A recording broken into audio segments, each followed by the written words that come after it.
Assalamualaikum warahmatullahi wabarakatuh. Halo teman-teman semua yang solih dan solihah. Bagaimana kabar kalian hari ini? Ustazah berharap dan selalu berdoa semoga kalian selalu dalam keadaan sehat walafiat dan selalu bersemangat belajar. Jangan lupa untuk selalu bergembira dan selalu bersyukur atas nikmat yang telah Allah berikan kepada kita semua.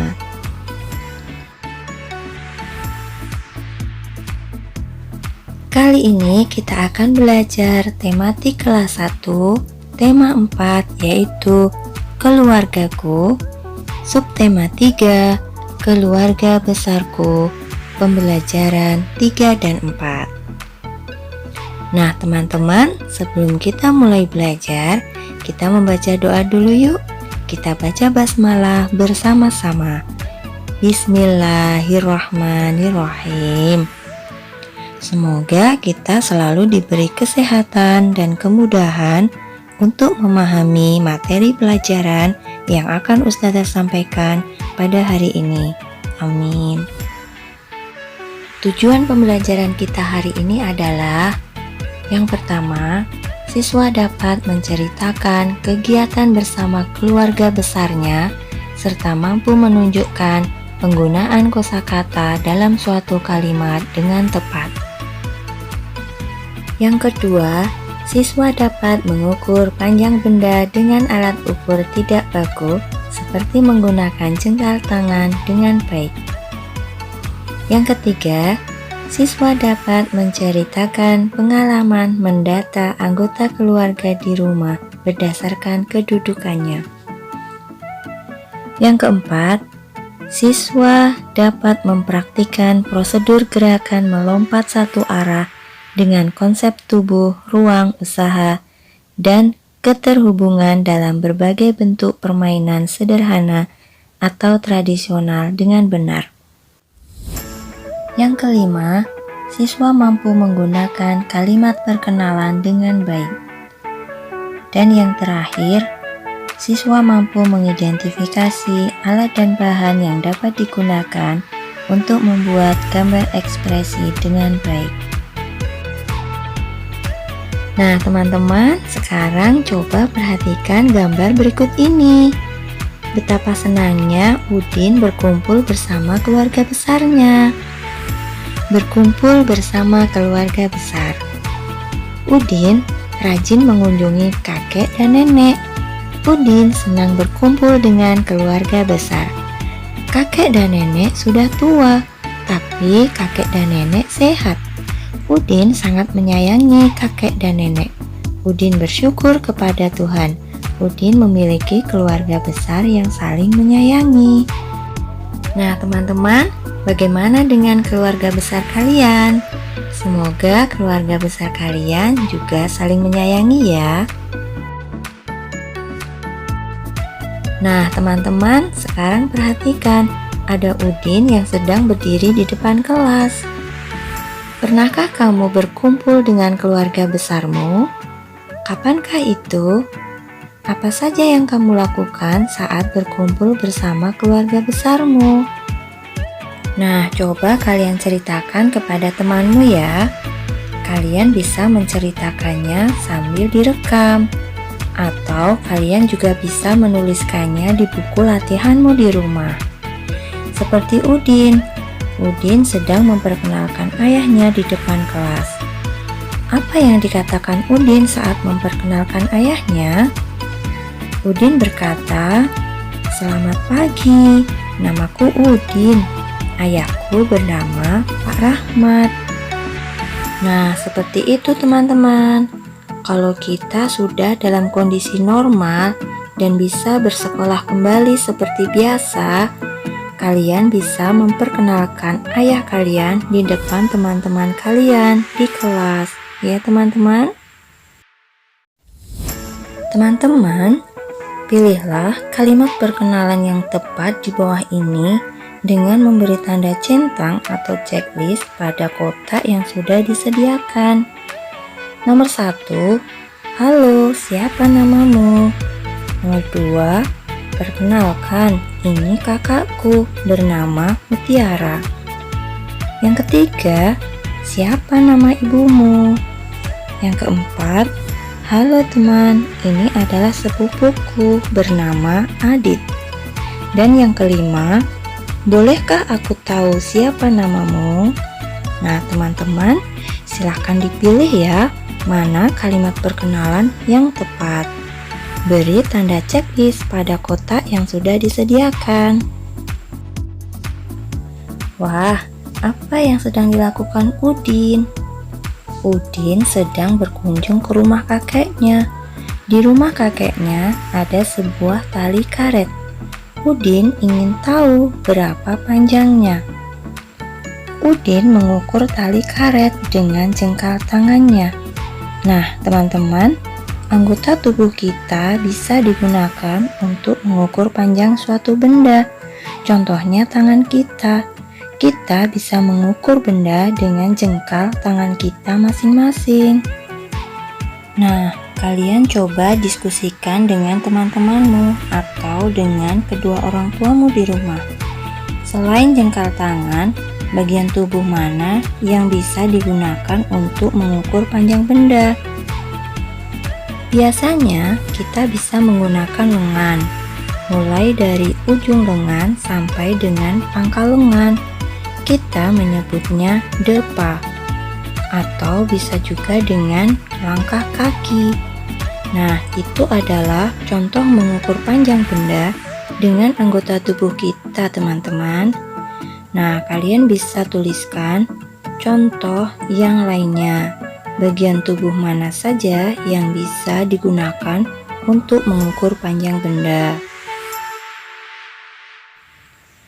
Berikutnya, ukurlah benda-benda yang ada di kelas atau yang ada di sekitar rumahmu.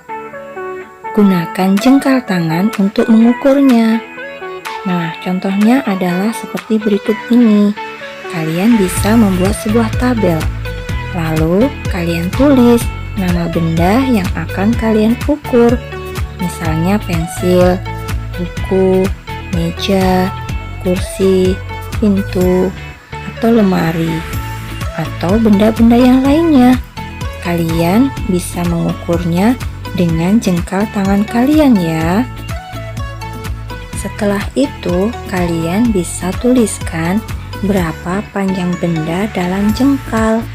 Kalian bisa tuliskan pada kolom yang sudah tersedia. Sekarang yang kedua, benda apakah yang diukur paling panjang dan paling pendek? Berikan alasanmu. Misalnya seperti ini, kita mengukur pensil. Panjang pensil adalah 1 jengkal. Dan kita juga mengukur panjang lemari. Panjang lemari ada 10 jengkal. Nah, dari pengukuran tadi kita bisa tahu benda yang diukur paling panjang adalah lemari.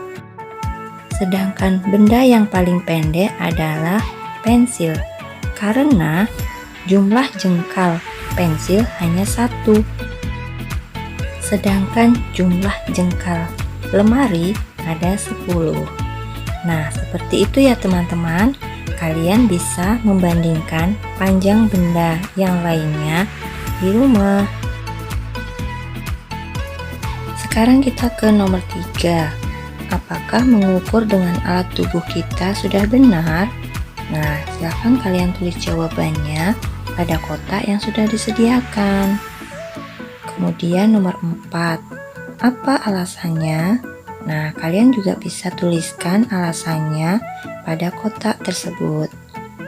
Kemudian yang nomor 5, selain anggota tubuh, apakah ada benda lain yang dapat kita gunakan untuk mengukur panjang? Nah, apakah itu? Kalian bisa menuliskan jawabannya pada kotak yang sudah disediakan. Tulis dengan rapi di buku latihan kalian ya. Nah, teman-teman, Benny berkunjung ke rumah kakek untuk mencatat anggota keluarganya. Kakek bercerita tentang anak dan cucunya. Nah, Benny juga mencatat pekerjaan saudaranya. Kalian coba ceritakan di depan kelas mengenai pengalamanmu bertanya kepada salah satu anggota keluarga besarmu. Kalian tentukan siapa yang ditanya, kemudian apa nama panggilannya di keluarga, misalnya om, bibi, atau tante. Kemudian kalian bisa tanyakan apa pekerjaannya.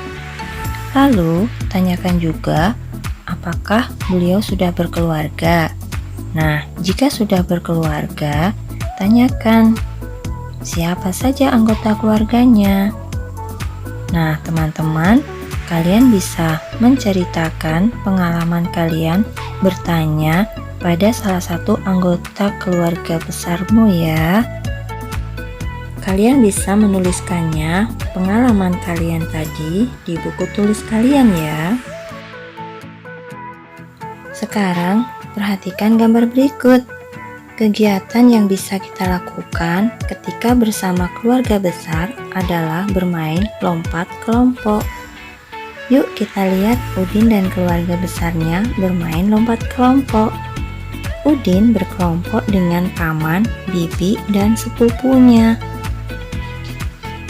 Ayah Udin, ibu Udin, nenek Udin, serta kakak Udin di kelompok lain. Tiap anggota kelompok memegang pundak temannya. Tiap kelompok lompat sesuai perintah. Kakek Udin yang memberikan perintahnya. Nah, mari kita bermain seperti keluarga Udin.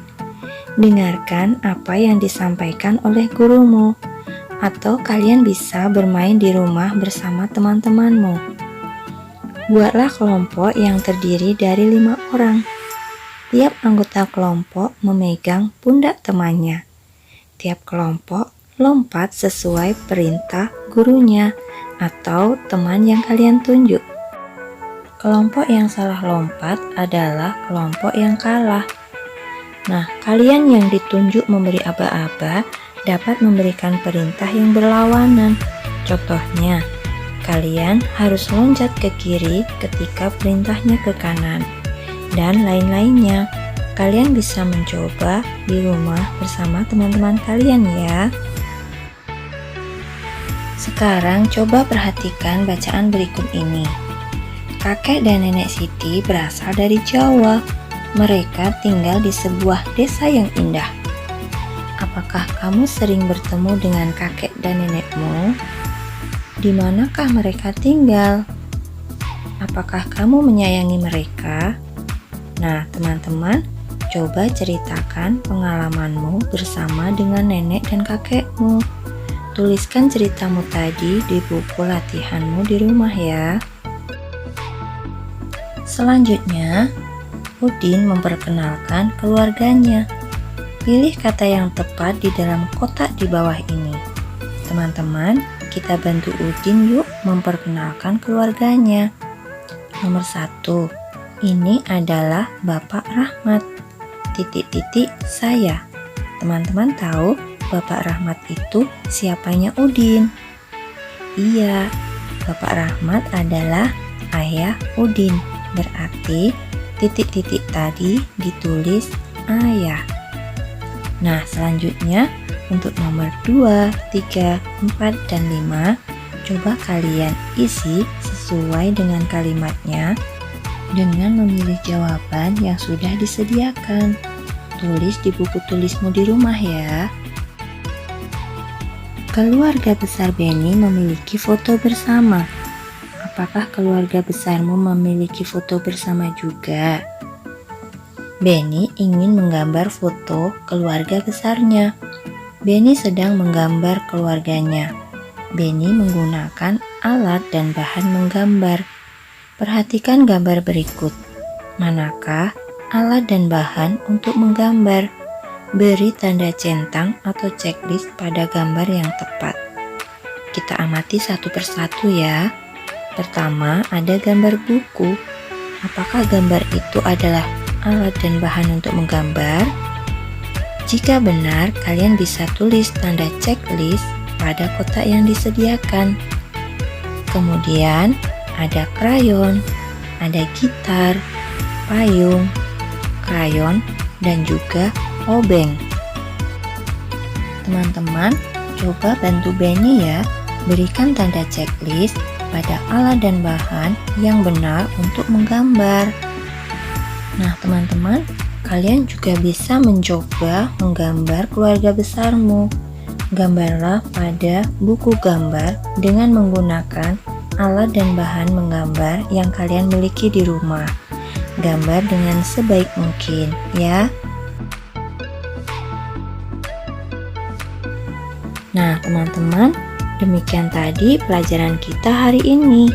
Semoga kalian bisa memahami apa yang sudah Ustazah sampaikan. Terima kasih kepada teman-teman yang sudah menyimak video Ustazah dari awal sampai akhir. Dari Ustazah, jika ada kata-kata yang tidak berkenan, Ustazah minta maaf ya. Dan kita akhiri dengan membaca hamdalah bersama-sama. Alhamdulillahirabbil alamin. Wassalamualaikum warahmatullahi wabarakatuh.